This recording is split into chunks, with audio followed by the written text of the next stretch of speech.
Hey everyone, this is Bill Krieger from the Veterans Archives podcast, where we preserve and share the incredible stories of our nation's heroes. Catch us every Thursday at 5 p.m. Eastern on Wreaths Across America Radio, or stream anytime on Buzzsprout, Spotify, Apple Podcasts. Really, anywhere you choose to get your podcast, you should be able to find us. Be sure to like, share, and subscribe to our YouTube channel, and follow us on social media to help us reach more veterans and supporters. We are a nonprofit, and this service is completely free for veterans. Every story matters, and every voice deserves to be heard. Spread the word, honor our heroes, and join us on this mission. Follow, share, and tune in, because their story should never be forgotten. Learn more at veteransarchives.org. We'll see you there. Today is Tuesday, September 23rd, 2025. We're talking with Ray Brennan, who served in the United States Army. So good afternoon, Ray. Good afternoon, Bill. All right, so let's start out simple. When and where were you born? I was born in Detroit, Michigan, at 10311 Morley Avenue. That was our home house, and I was born in my parents' bedroom. Oh, so no hospital for you? No hospital, no. Matter of fact, my older sister was born in the first house in the same area, but my folks had, in 29, had lost their home. Actually, they had always paid for the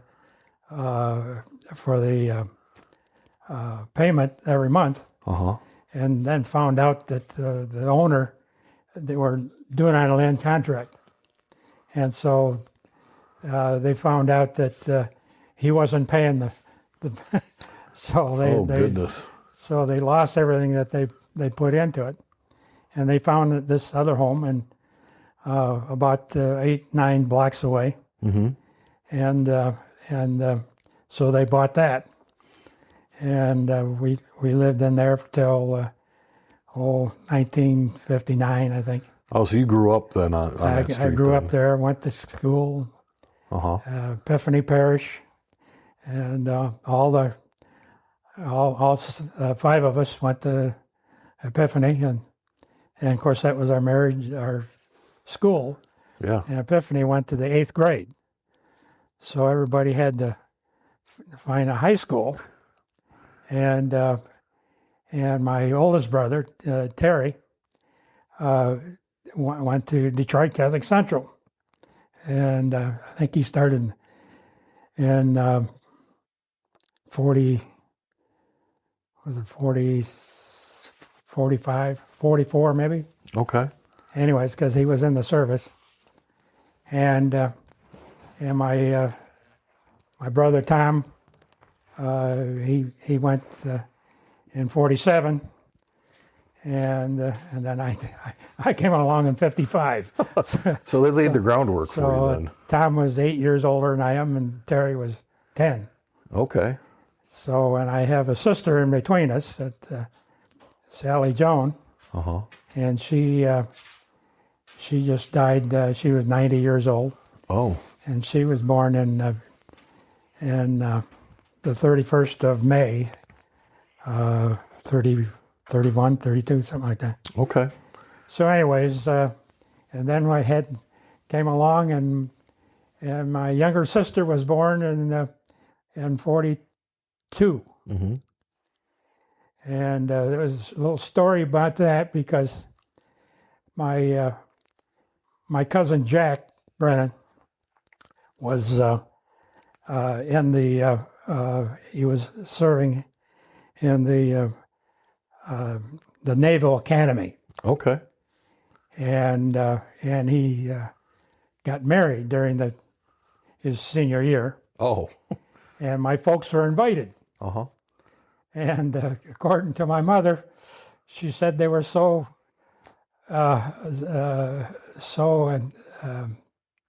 excited about that marriage and stuff that she got pregnant. Oh. So my baby sister was born and 6 years after I was. So it sounds like the kids were all pretty spread out then. Yeah, my older two were Terry and Tom were 2 years, maybe 2.5 years apart. Okay. Then my sister was another, I don't know, 3-4 years behind that. Okay. And then I was 10 years behind my oldest brother, and 8 years behind my, and 4 years behind my sister. Uh-huh.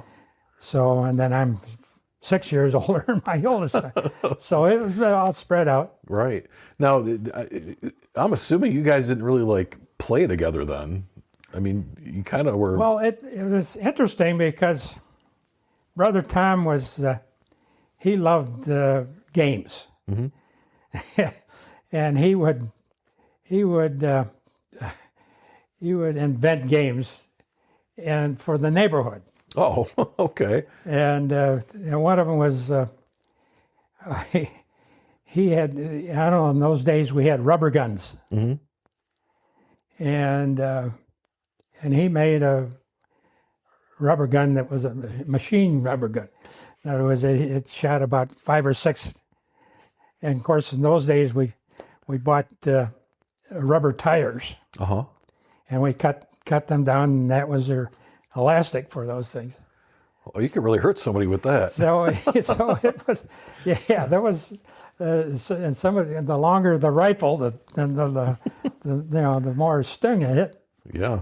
So, anyways, he invented a game, and he said captured the machine gun. Mm-hmm. And he'd hide the machine gun, and then all the neighbors would be looking for the machine gun, and that was a lot of fun.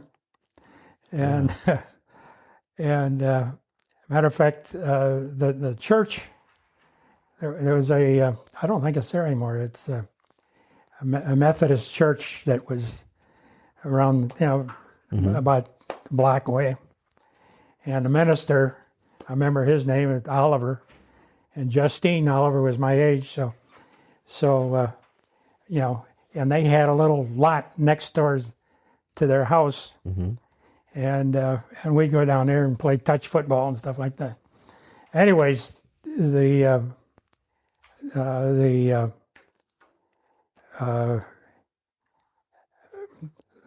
church had this. It was a building. Mm-hmm. It was a wooden building, and they had a basketball court in there, and they had all their events there. Okay. And there was a walkway between that and the church. Uh-huh. But it was a covered walkway. So anyways, my brother thought that a great place to head, and that is on the top of that roof. Oh no! And that was quite a deal. But in my neighborhood, we had a lot of boys mm-hmm. my age, and right across the street was the Bolin family, and Mike Bolin was my age, and he went to Epiphany, and then we had Dave Davies, a few homes down the street, and then we had Bill Steen, mm-hmm. All in the one block, and then we had on the preceding block we had Joe Giles, and then on the street behind us, Violet Lawn, we had Charlie Robinette, and Charlie Robinette had. He had, he was part of that group. Uh-huh. And Carl Wilson was on that street. And then the Hart family was on that street, right in the corner. And the Harts had 8 kids. These are all Catholic families? They're all, well, the Harts were Catholic, but, right. but Davies and Steen and Robinette and Wilson were Protestant. Okay. Though most of them went to this to the church right there. Uh-huh. So we're all pretty much church-going people, Oh, yeah. And on that street, there was the Foley family. And Dick Foley was a year ahead of me, but they were all Biffany people. Mm-hmm. And he had a brother, brother Mike, and I'm forgetting but my brother Tom was friends with his brothers. So they all sort of had kids that matched so up. We're, so the neighborhood was kind of a, it was good old days, really, because everybody knew each other. Right. You didn't have to go anywhere. We didn't have to go in walking distance all over the place. And, Yeah. And, my brother got a job at the drugstore, and the drugstore was, the guy was a Catholic too, and he was, his name was Pop Sadlow. We always called it Pods. Mm-hmm. And that was kind of a neighborhood gathering. And all the kids, my parents say, "Where are you going?" "I'm going down to Pods." Yeah. And they knew where I was going, and pretty much everybody's going to be there. Right. And so that was a good time and a good period of time for me. It sounds like a great place to grow up. I'm curious. Could you tell me a little bit about your parents, about your mom and your dad? Yeah. My dad, he was born in Detroit, mm-hmm. and his parents were born in Kingston, Ontario. And so they came over probably in 1890 somewhere. But the whole family was born in Detroit. Mm-hmm. My uncle, they call him PJ, he was Patrick James. And of course, my grandfather's name was James Vincent. So that's where the James come from, and that's my middle name, James.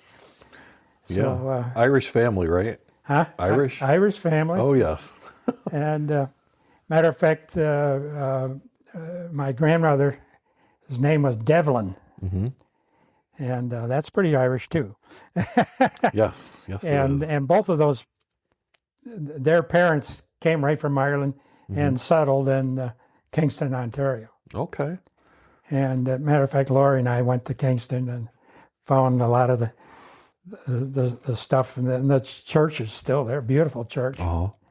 And so, anyway, we found a little bit of our history, and so that was fun. Yeah.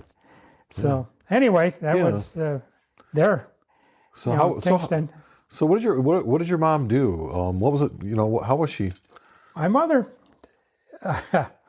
My mother worked for Ford Motor Company. Okay. And she was a secretary.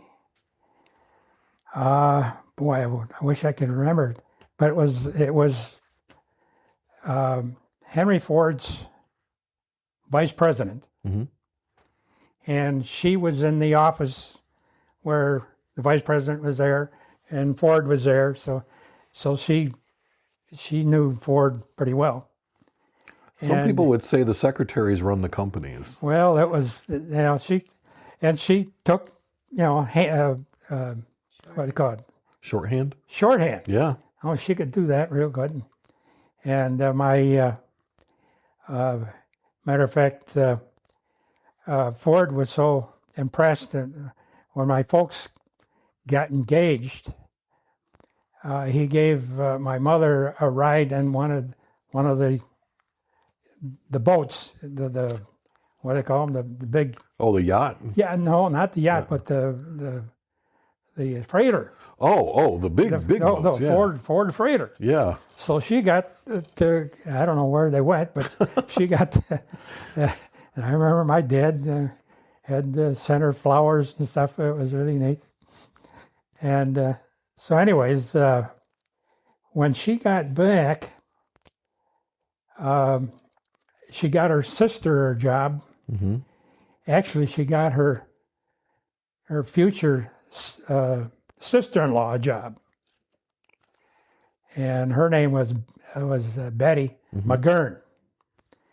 And Betty McGurn was part of that group, and my aunt Gertrude was also a member of the Ford company. So there was a lot of Ford family, Ford background. Yeah. Now, is that where your dad worked then? Or My dad worked. I'm trying to think. He worked for. I think that the first job I can recall was he worked for Studebaker, and he also worked for the Secretary of State from Michigan. Oh. And so he got a little bit in politics there. But and there, my grandmother and my grandfather and most of their kids were Democrats. But my dad was a Republican. But that made for some interesting holiday meals. Well, they never really argued or anything, but it was just, and we the newspaper, there was two newspapers, actually there was three newspapers in Detroit. Detroit News, Free Press, and Detroit Times. And the Detroit Times was a conservative paper. So my dad would buy that paper. and the Free Press, and it was kind of a, in the middle a little bit. And the news was pretty much a Democratic. Oh, yeah. Yeah. And so it was interesting. My grandmother and grandfather had a home on Helen Avenue, I believe it was, only about 2 miles from the island. Belle Isle. Okay. And so, as children and everything else, Belle Isle was the place to go. Yeah. And I got pictures of my uncle skating on the pond in Belle Isle and stuff like that. So, and when Lori and I got married, we went over to their house, and my Uncle Jim and my Aunt Ann and my grandmother, we called her Miney. And after the meeting, Lori asked me, he says, well, when did Jim and Ann get married? I says, they're married, they're brother and sister. so and they always took care of her. And in those days, the family would go to, they always went over to Canada. I'm trying to think of the original site. But anyways, they ended up at Rondo Park, which is about, there's a couple of small cities near Ridgetown and Blenheim, and not too far from the other. Anyways, yeah. And in those days, to get to the cottage, it was quite a trip. Not as easy as it is today. Well, the only way you could get there was Highway 3. I don't know if you ever heard of that, but no. Highway 3 went along the lake and then back and around, and so it was probably a 3-hour trip from Detroit. No tunnel or bridge at this point. Well, we had the tunnel and the bridge were both there. Okay. I think the bridge went in, I'm trying to think, 28, I think. Oh, so it's been there for a while. So, yeah. and the tunnel was even older than that. And we always liked to take the bridge. Right. But the east side of the family all took the tunnel because that was the closer Right. to go back and Right. forth. And so, anyways, the family finally found this place at Rondo Park, and my uncle PJ always rented a cottage every year, the same cottage, and I don't know how many years he had it, and so we would, when we went there, we would visit him, and my parents would always try to rent a cottage there for 2 weeks, and that was, it was a good time, and I got a picture of myself. Or my parents got a picture of myself, and the first time I stood up. Oh. But I happened to be in the bathtub. One of those. Oh no! Yeah. So I start naked. I'm standing up. All your they glory. took the picture. Like parents will do. So they always thought it was cute, and I lived with it. Yeah. Matter of fact, I still got the picture. And my brothers, I think both of them had. There was pictures of brothers and the sister. It was all kinds of pictures of Rondo Park. Oh yeah, this was like your annual. Yeah, and the trip. Rondo Park, and it went through the whole family. Mm-hmm. Matter of fact, my mother was a Sullivan, and her brother went, and sister-in-law, and matter of fact, back to Ford, the sister-in-law worked at Ford. My mother introduced her to her brother. Oh. And they got married. So That's the family. That's how it works. It really worked well, and of course the burying ground was Mount Olivet, and the west side was Holy Sepulchre. Was huge. So let's go back a little bit. We were talking about school and how you ended up at Detroit Catholic Central. You're kind of a legacy there. Right. Did a lot of the kids from your neighborhood go to Detroit Catholic Central then? We had, matter of fact, one of my best friends, Bill Riley, and Bill Riley had a nickname called Buster, and Buster was called Bus, and his mother called him Bus, so everybody called him Bus, Bus Riley, and he became my best man. Oh. So we knew each other for years and years, and always been a good friend. And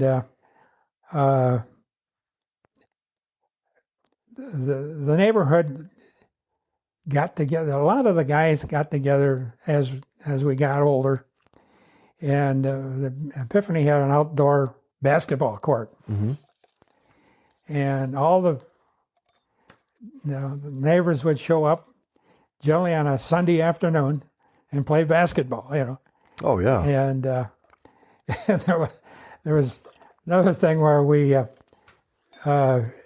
shot foul shots for money, and you would shoot so many foul shots, and then the other guy had tried to beat it. If he didn't, you got your dime or whatever it was. Right. And so so they always played that, and then they played the game, and it was a good time. Sounds like a great time. Yeah. So how was high school for you? High school, as I say, I went to school with Bus Riley and Pat McSorley and Ron Broadley. I think that was the only three four of us that went from Epiphany. And Ron Broadley had an older brother that went there. And a lot of times his older brother was a senior when we were freshmen. Uh-huh. So, we always got a ride with him. So that was kind of neat. Right. And to get to Catholic Central on the bus, I had to take the Wyoming bus to and transfer to auto drive bus. Mm-hmm. And then the auto drive bus went past the school. And the school was 65 West Outer Drive. Know exactly where it's at. So anyways, and right down the street was the girls' Mercy High School. Okay. So a lot of the guys and girls knew each other. Mm-hmm. So it was a pretty neat time. So Detroit Catholic Central was a boys' school then? All boys. Oh, okay. And it still is. Oh, I did not know that. It's located in Novi right now. Mm-hmm. Beautiful campus. And we've been there several times. And the matter of fact, the football stadium was named after an old Epiphany parish guy named Father Elmer. Huh? Elmer. Father Elmer. Oh, okay. Father Elmer. And Father Elmer and my brother Tom, and his brother were all Cub Scouts together. Oh, okay. So that was kind of a neat connection. That is interesting. Now, did you play sports? I played basketball. Okay. And though I never played in grade school, Mm-hmm. so in high school, I said, well, I'll go off the team. I had no knowledge of what the hell basketball was about. So I remember the first time I go out and make a layup, Yeah. and I bang, throw the ball. And the coach says, "What the hell was that?" I couldn't believe. Anyways, but I caught on. I really started loving the game, Yeah. and I played and finally made the junior varsity team, Mm-hmm. and I made the senior team. No, I was mostly a bench warmer, but I got a letter. Yeah, you suited up. So that was neat. Now, so was the Detroit Catholic Central, were they the Shamrocks? Shamrocks. Okay. That's why I got the Shamrock flag out there. Yeah, I was going to say, every time I go by your house, Ray, That's I see the that. Shamrock flag, yeah. Yeah. So, and of course, I do a lot of Shamrocks in my email. Yes. Yeah. So what year did you graduate? I graduated in 1955. Okay. And we were the first class through that building. So we started in 51, Mm-hmm. in September of 51, and graduated in June 55. Okay. And so we were the first class to go all the way through that school. So you christened the whole thing for the whole 4 thing. years. Yeah. That's really neat. So Yeah. So what did you do after graduation? after graduation, well, the year I graduated, 1955, that was the year my mom and dad bought a lot. Well, they didn't buy it. They leased the land at Rondo Park. Mm-hmm. And they leased the land, I think it was a 40-year lease. Yeah. And so they built this cottage.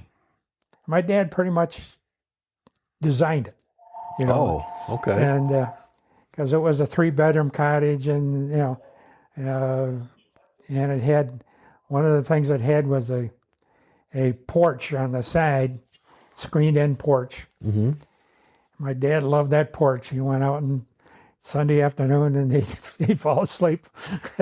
So it was neat. Yeah. And So anyways, my mother just loved that cottage, and until she died, she was going there all the time. Yeah. Probably great memories and Yeah. just a really nice place to be. Yeah. Yeah. Well, and the original cottage where my Uncle PJ was, Mm-hmm.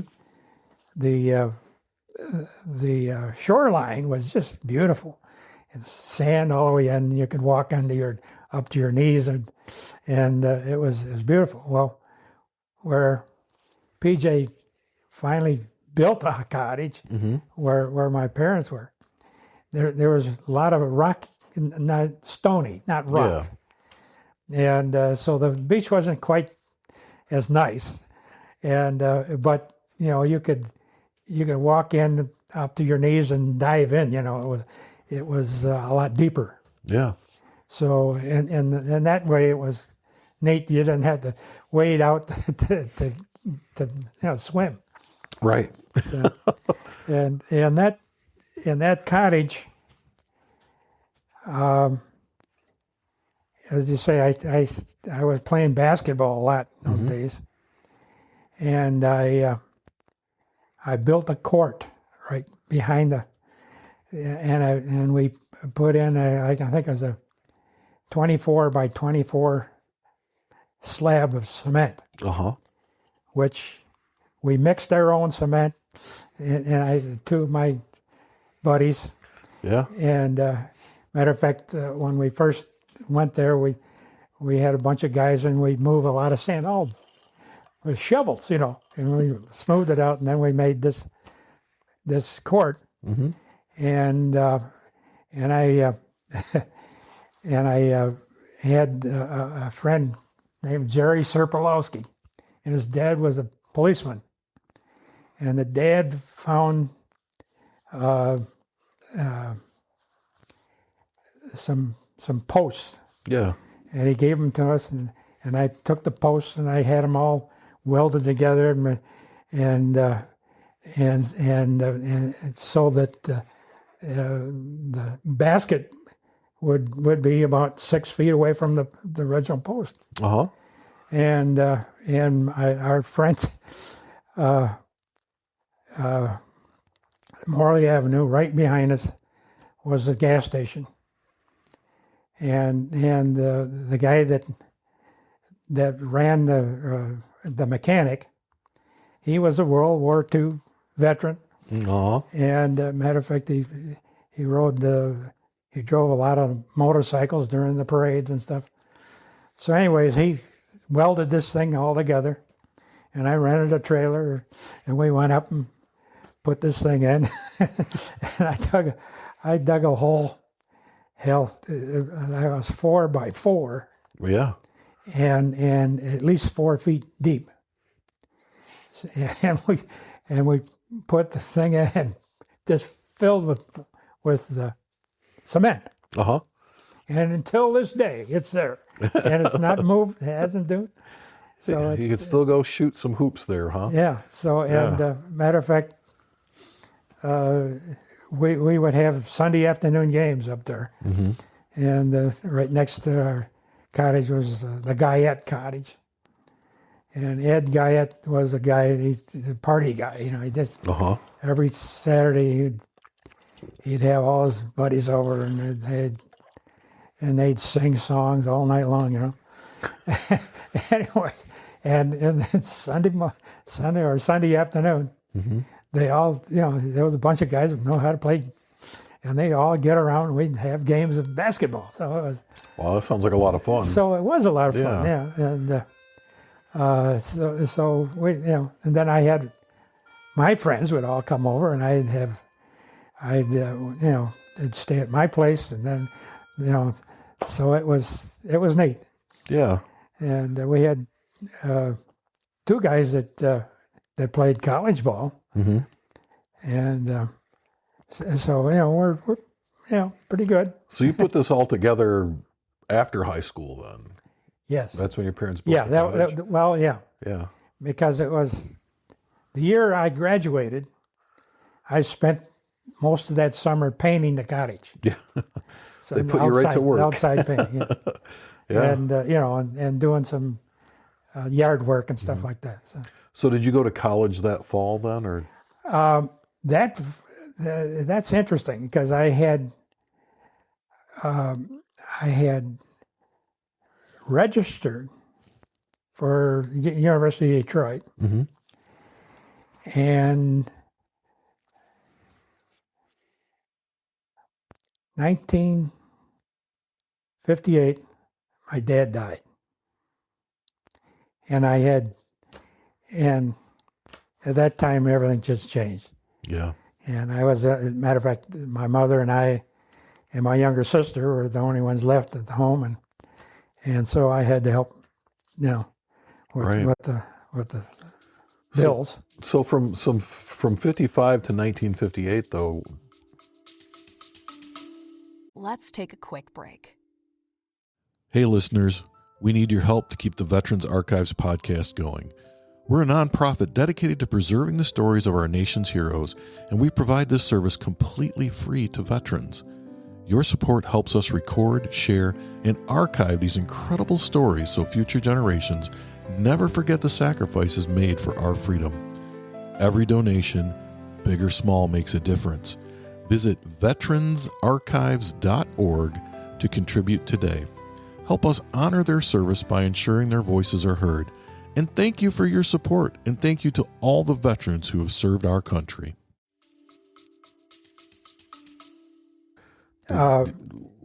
55. No, I had gotten a job Okay. right the first summer or whatever. Okay, yeah. Matter of fact, the company was Unique Engineering, Uh-huh. and I had some pretty good graphic Yeah. talents. In those days, you put everything on paper.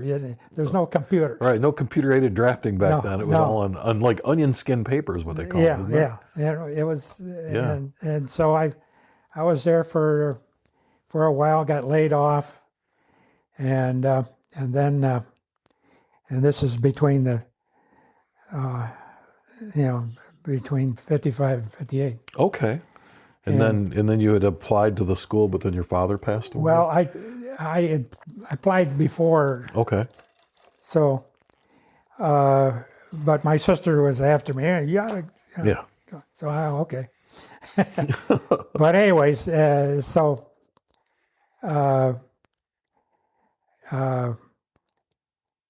eventually, I got a friend. My dad was still alive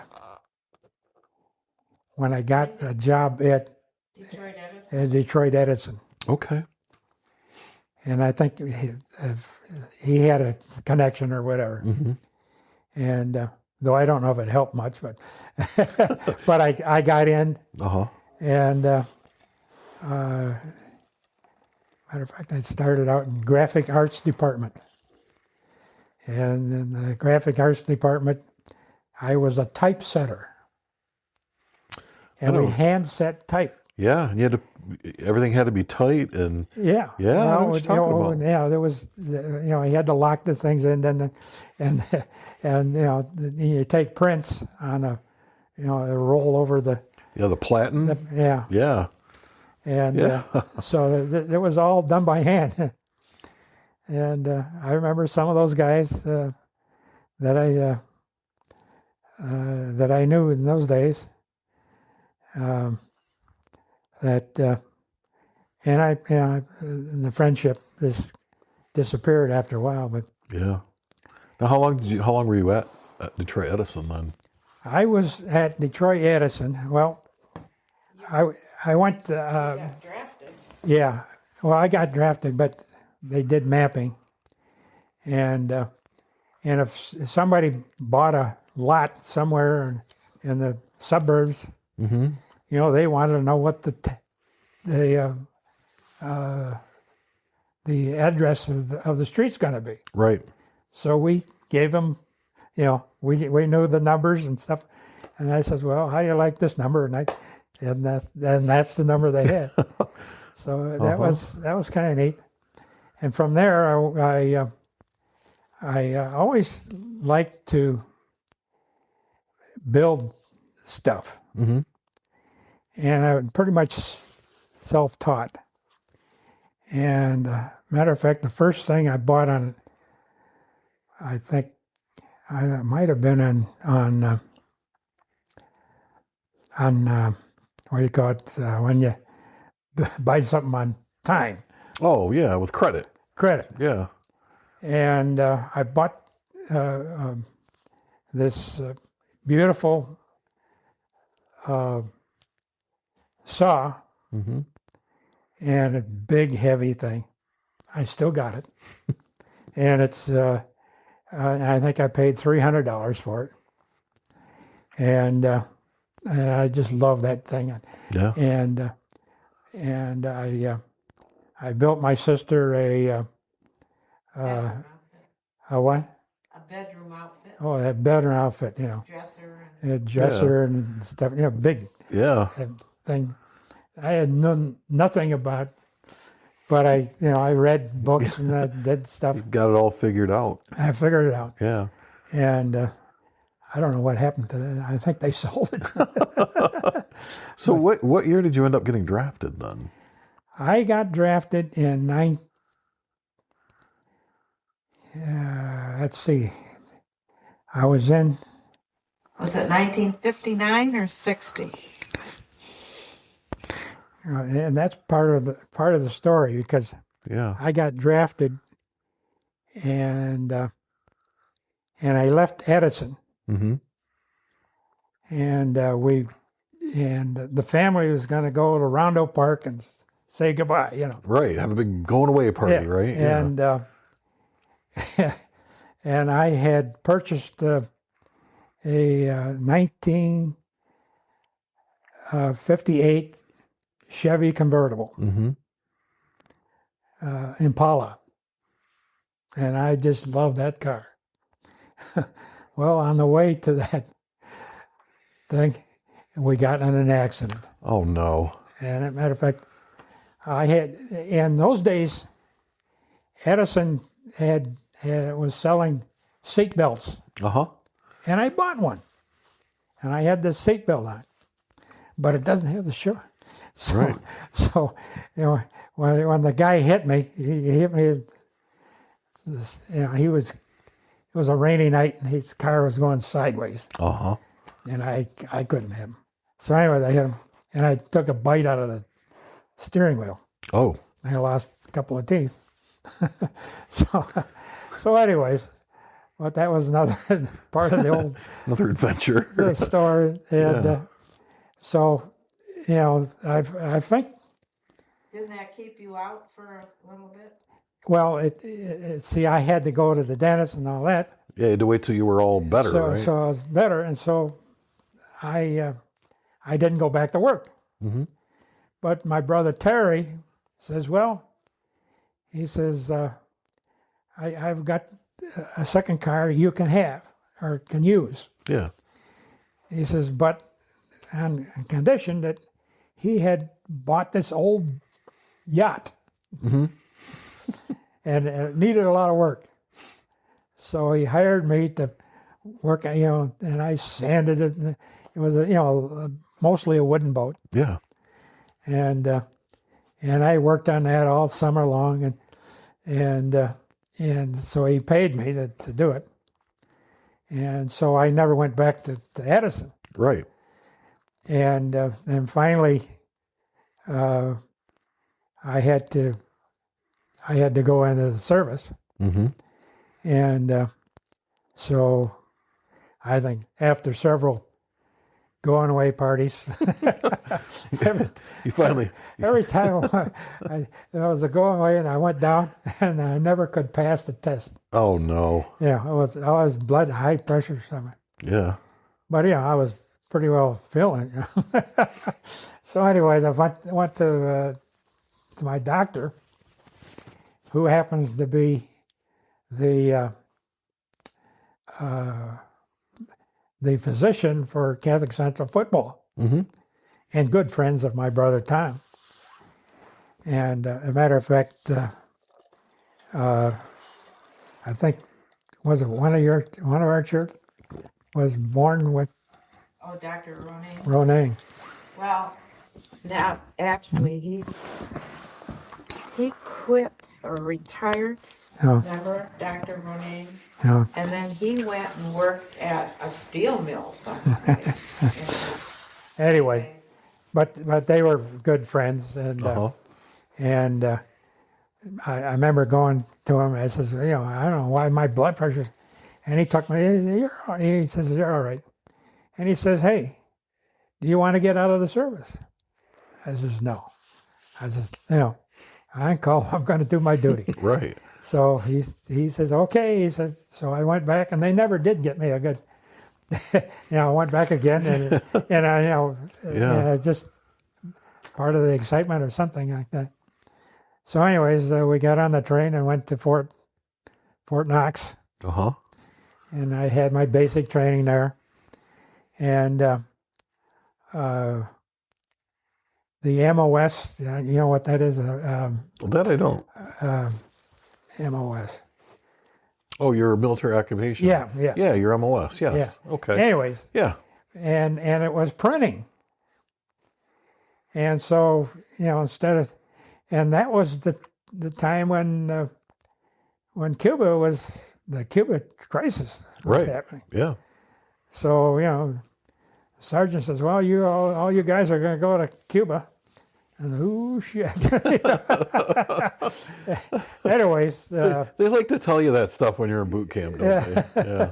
So anyways, but, they sent me to Fort Ben Harrison, Indiana. And so I was there for about 9 months. And during that time, I met Loretta. And matter of fact, I think I went to a wedding reception with my sister. And Loretta was in the thing. And so she told I don't know how he got. Well, when he came with his sister, I thought it was his date. Okay.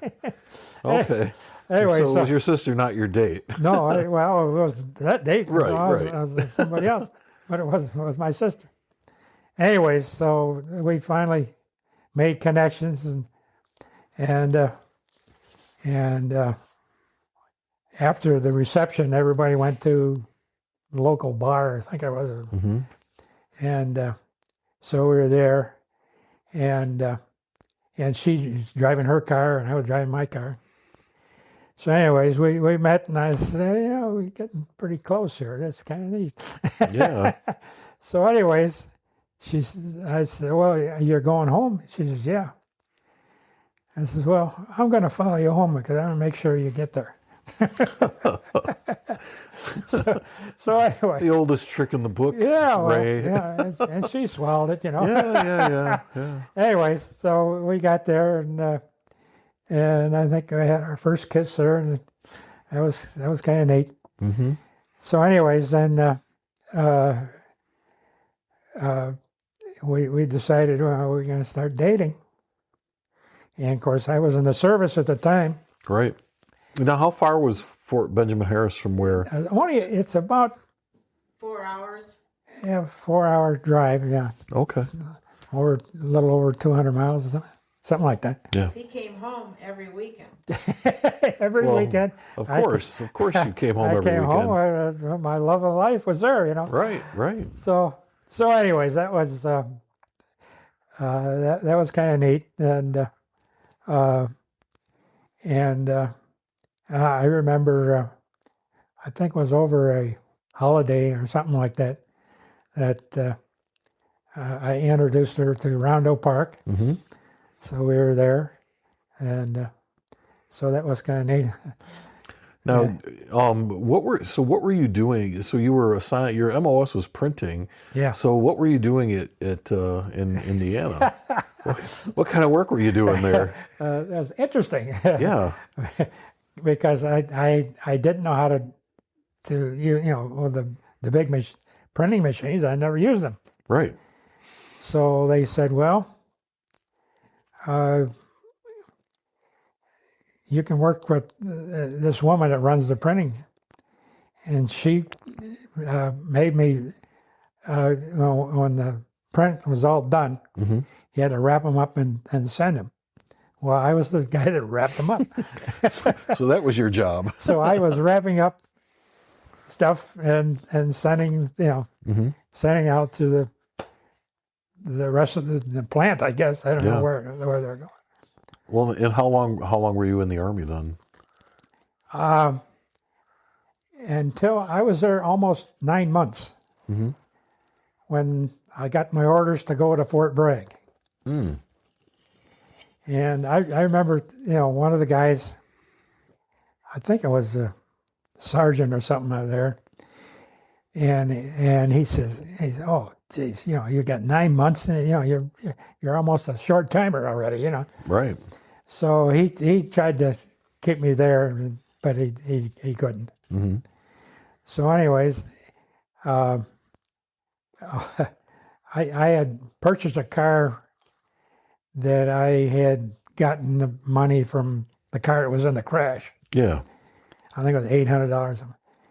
And it was a Mercury stick shift, which, I know how to drive, but I never liked to. But anyways, I had that for, I don't know, a couple of years, maybe, I don't know. Yes. I took it to Fort Bragg. Okay. So I was there at Fort Bragg. So did you do kind of the same thing at Fort Bragg then?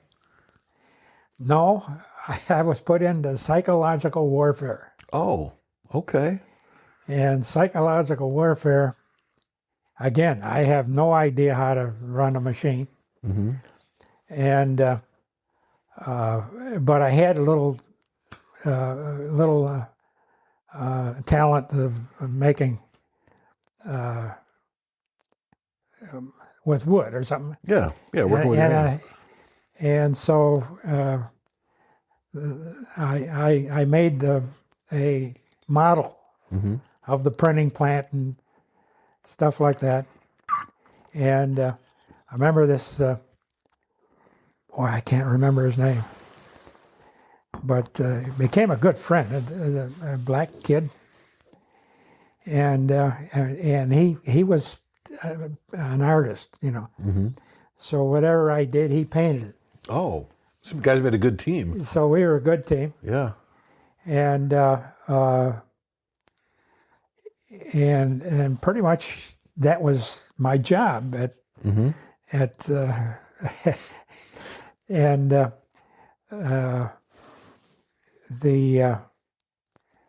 I remember, that was we had gone to other facility, other bases. Yeah. And I forget one was the Air Corps, not the Air Corps. Anyways, but I know they were famous for their paratroopers.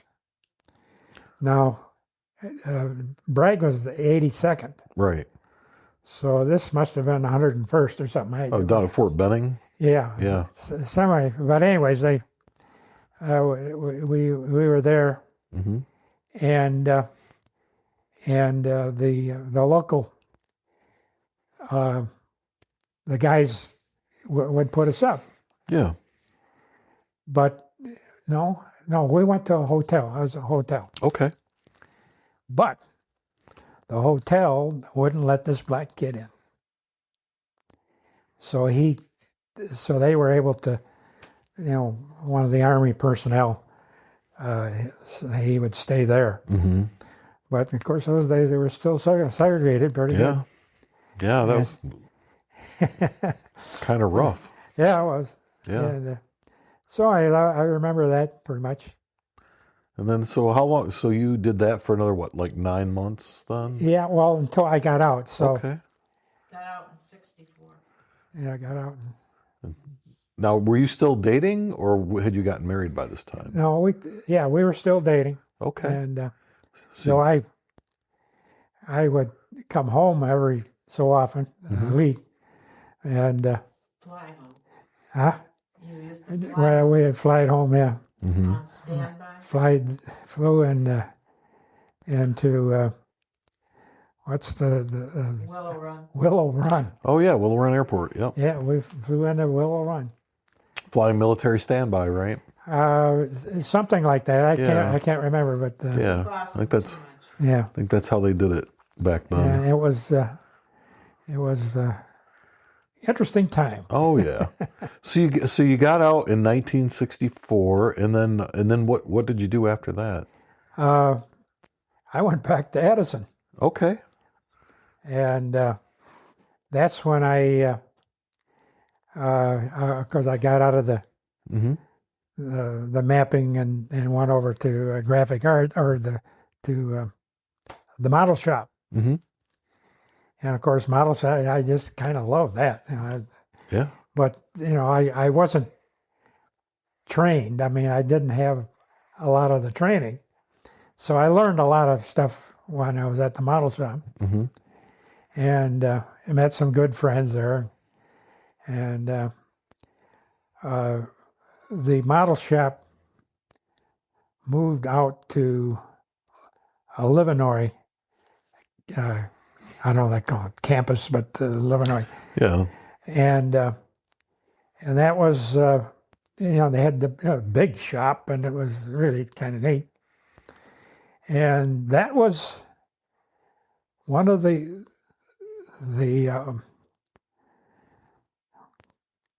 Edison had, I forget who, one of his vice president or somebody, but he had an electric car Mm-hmm. that he had worked on, and this electric car was at this area, Yeah. and we used to go and look at it, and every once in a while he got to be an older man, and and he just took a lot of the advantages of going and puddling around with it, Right. and it worked again, Yeah. so it was kind of neat. Now, how long were you at Edison? I was there about 18 years. Okay. And there was another side job there. They had a truck with what do you call the oh boy, Calliope. huh? The Calliope. Yeah. I Oh think yeah, it was like a an Calliope. organ Yeah, calliope. Calliope. And Edison would loan this Calliope to parades and stuff Uh huh. like that. Well, I was part of that, and I would take the Calliope, and they would send a guy that could play the thing with me, and Right. we'd go to the parade. Matter of fact, one of the parades was at St. Gerard's, where I was going to church at that time, Mm-hmm. and the church had a big celebration there, and so we took the Calliope in the truck there. I went up and down the side seats. Yeah. I forgot to tell him when we were married in 65, April. I was married in 65. Okay. So you've been married 60 years now. Yeah. Yeah. Okay. And then we bought a house, and when we were officially married, we moved into the house. So Yeah, we bought the house before we were married, Uh huh. and in Detroit. Uh huh. Her father wasn't terribly pleased with that because he didn't think Detroit was going to be a very good place to live. Right. So did you live in that house for the 18 years that you were at Edison then? Or? We at 18 years with Edison, yeah, we lived pretty much in that house. All right. And did you have children there? We had, I think all of them were born there. Okay. How many children do you have? I had 3, Okay. 4, and Somebody's came, not going to be happy about that, right? Ann came along. Yeah, Ann was just born about 2 years before we left, Okay. and we built a dormer on the house Uh huh. to take care of the new the kids, Yeah.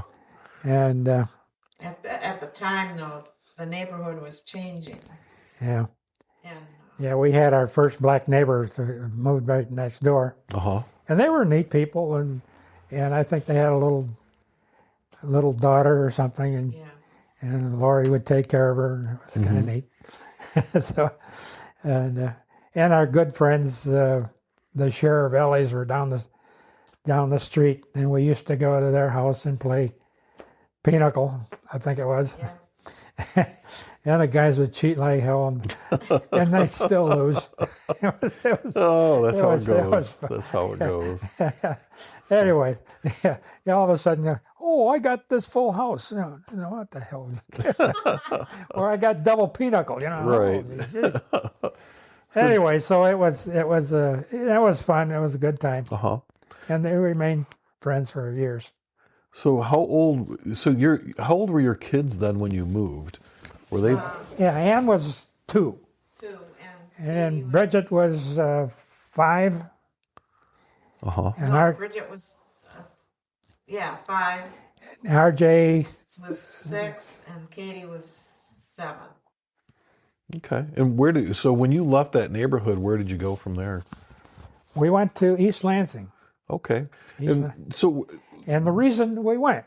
Yeah. So why did you leave DTE and how did you end up in East Lansing? Yeah.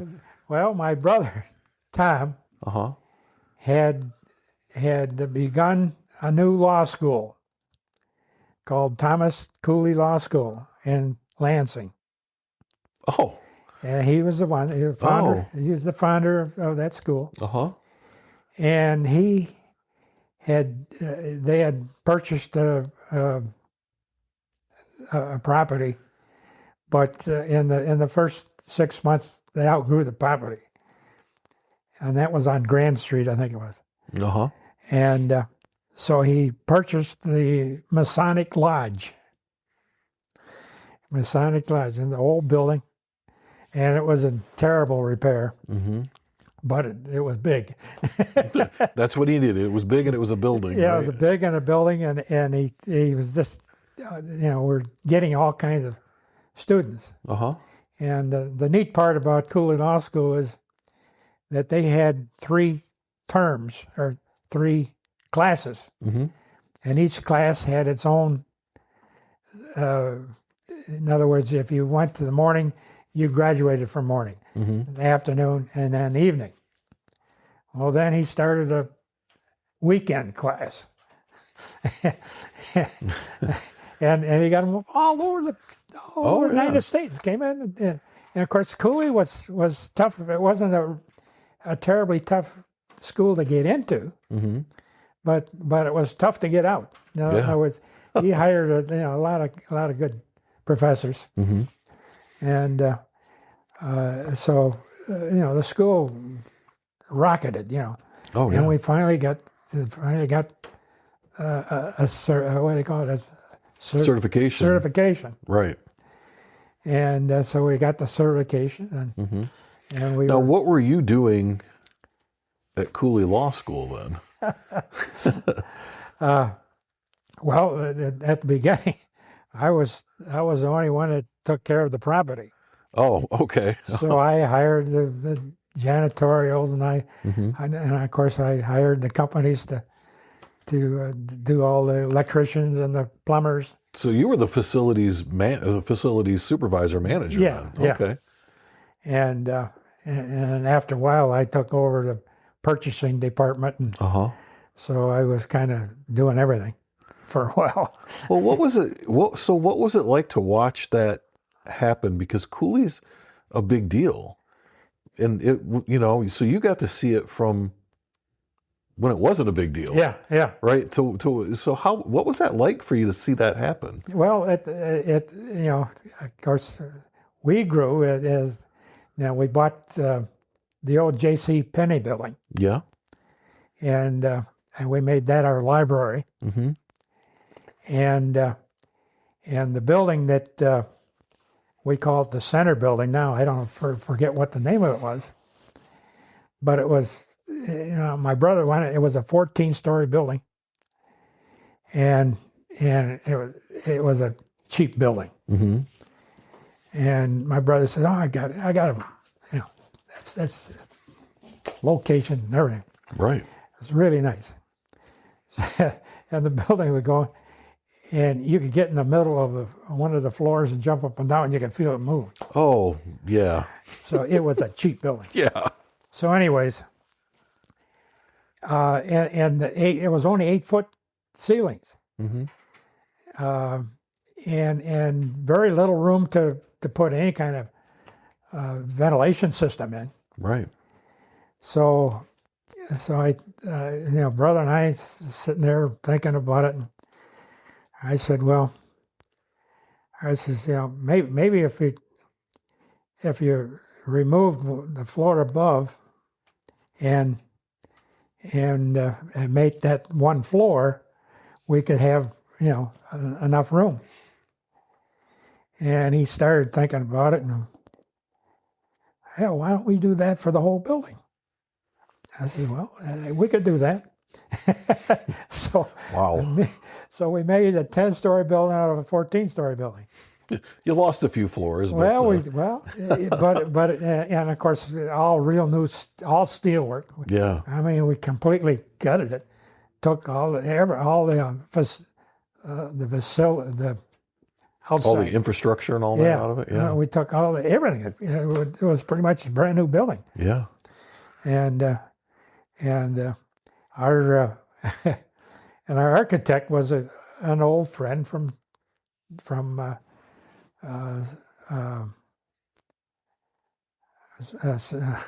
St. Thomas. Okay.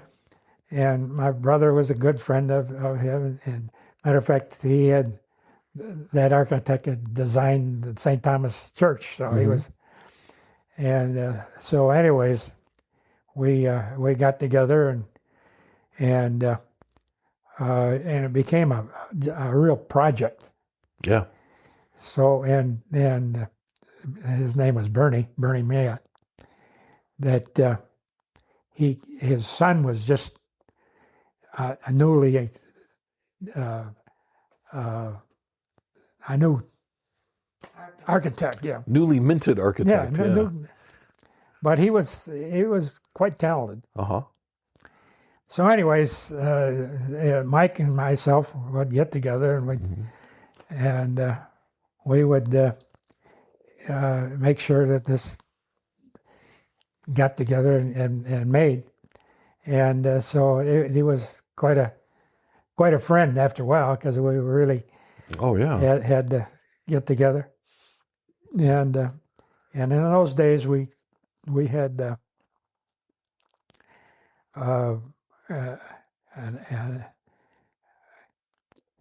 plumber team, and we had electrical, and we had the Houseman Construction Company. Yeah. And so all these companies we had when we were in the in the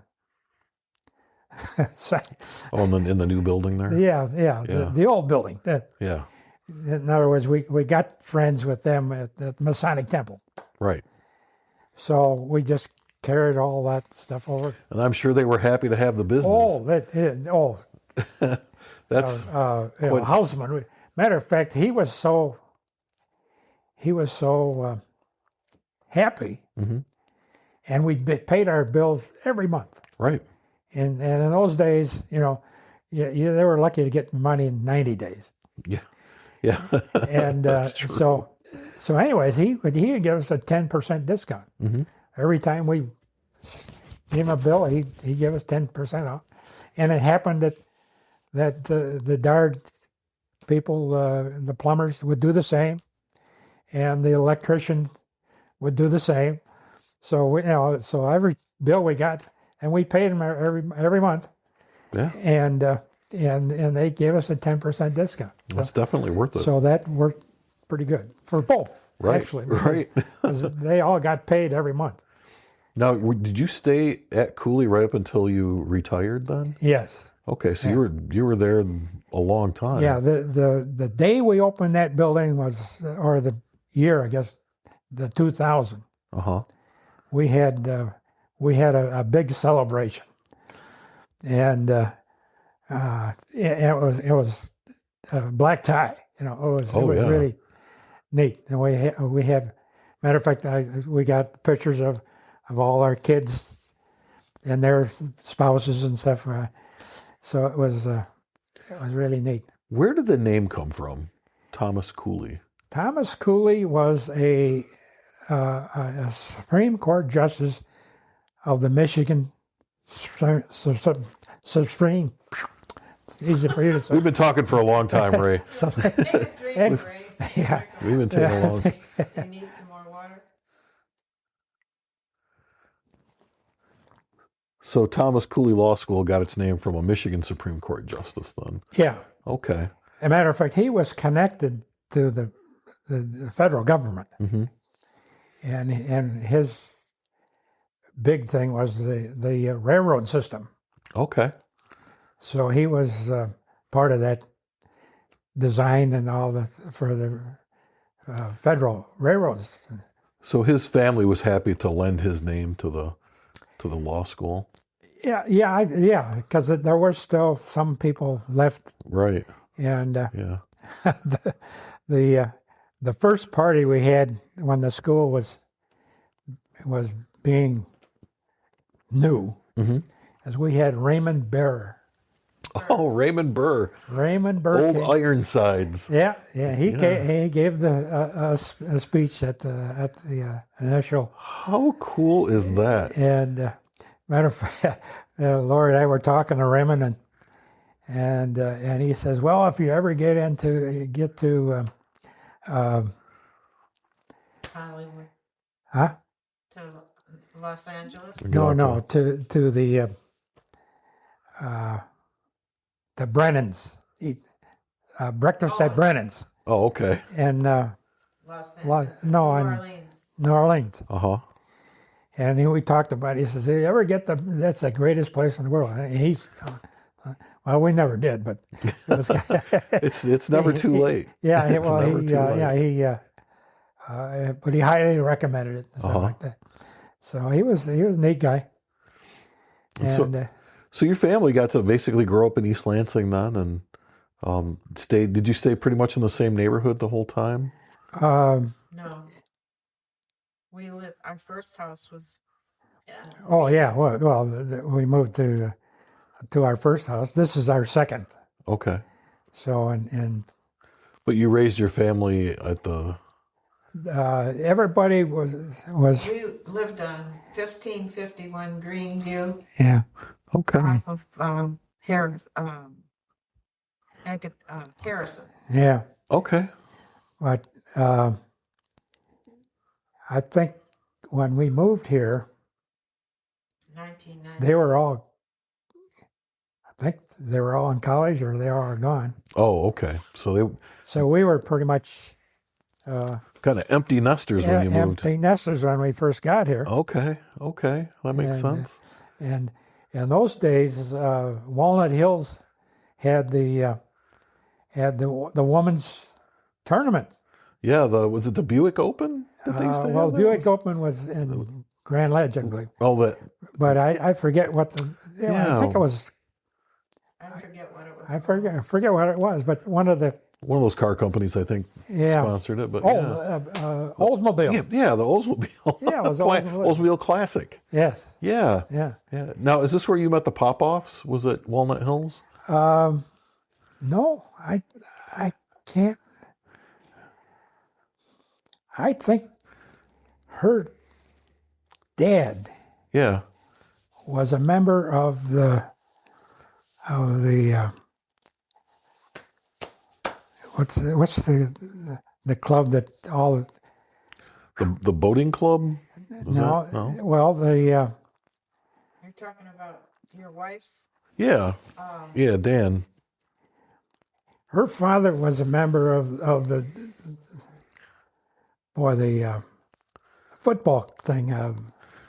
Oh, the football, the boosters or the... Yeah.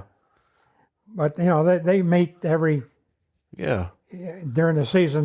They meet every week.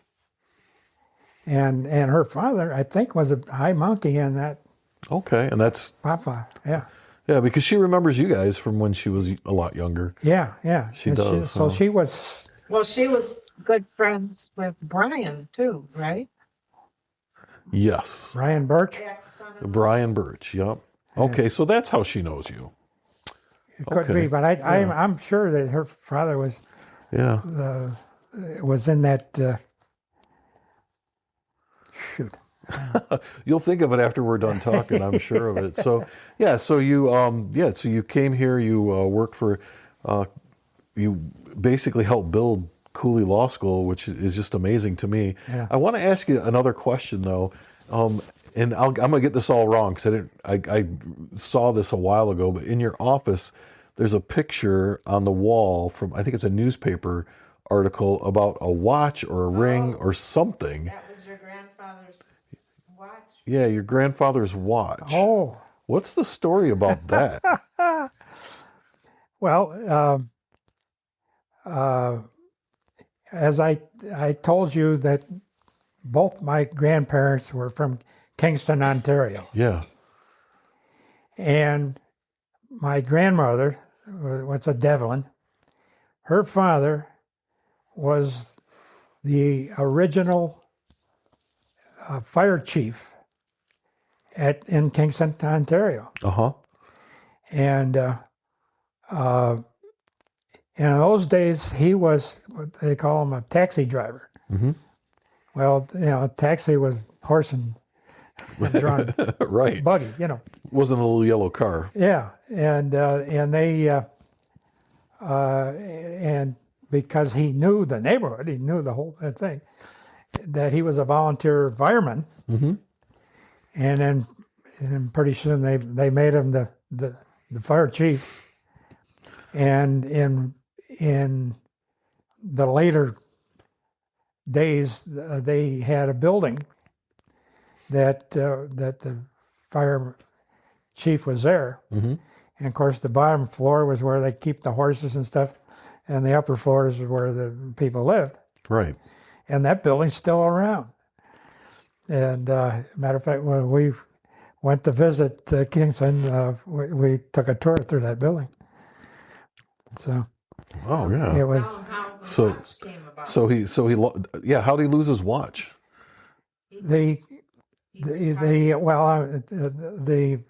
the citizenship gave him the watch, Oh, okay. and he had the watch for a number of years. And when he died, he gave it to my grandmother. Now, my grandmother had the watch. Well, she didn't think she wanted the watch, Mm-hmm. So she gave it back to the fire, and they had a museum, I think, at that time. And so the watch was displayed Mm-hmm. in this museum. Well, they shut down the museum, and the watch was part of the stuff, and they put it in storage. Right. So when RJ, my son, and I went to Kingston, we visited the fire department, and we told them about the watch and stuff, Mm-hmm. and we met the fire chief, and matter of fact, they gave us. I think they gave RJ a shirt, or gave me a shirt, and gave him a jacket Uh-huh. with the with the the name of the fire department. yeah, the fire department on. And so when we went back to the hotel, we got a call about 10 o'clock at night. It says, "We found your watch." It says, "We'll be right over." Wow. And they called up the newspaper, the local newspaper. Uh-huh. And so when we got there, they had the newspaper people there, and they took our pictures and they got us our story. Matter of fact, I think the next day, we had lunch with the lady that was writing the article, Mm-hmm. and we told her all about what was going on. Oh, that's a really cool story. Yeah. And the other connection we had with Kingston was that her uncle, one of his kids, lived there. Oh. And so while we're there, we talked to them, and they invited us over for dinner. Well, it was like a Thanksgiving dinner. Mm-hmm. And all the stuff was there, and all their kids were there, and we all felt like we were butting in, but no, they really treated us well. That's great. So the watch now is in that shadow box. Yeah. Oh, so That's where you saw it. Yeah, that's where I saw it. Was in the office in the shadow box. He had an estimate on it, Mm-hmm.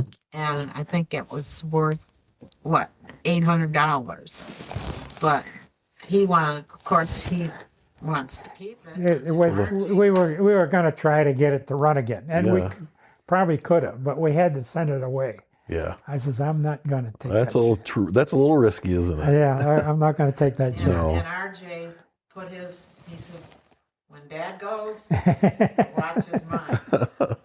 Well, he was there when it got recovered. Yeah, so. yeah. So, anyways, but that was another story about Kingston, Ontario. Interesting. Well, we've been talking for about an hour and a half, and we've covered a lot of things. Yeah. Stuff I never would have known otherwise. So a couple of things before we kind of wrap up. Okay. One, is there anything that we didn't talk about that you wanted to talk about? Is there anything that you wanted to cover that we didn't cover? What was the... There's something, and it probably has nothing to do with me. Okay. But Pope Leo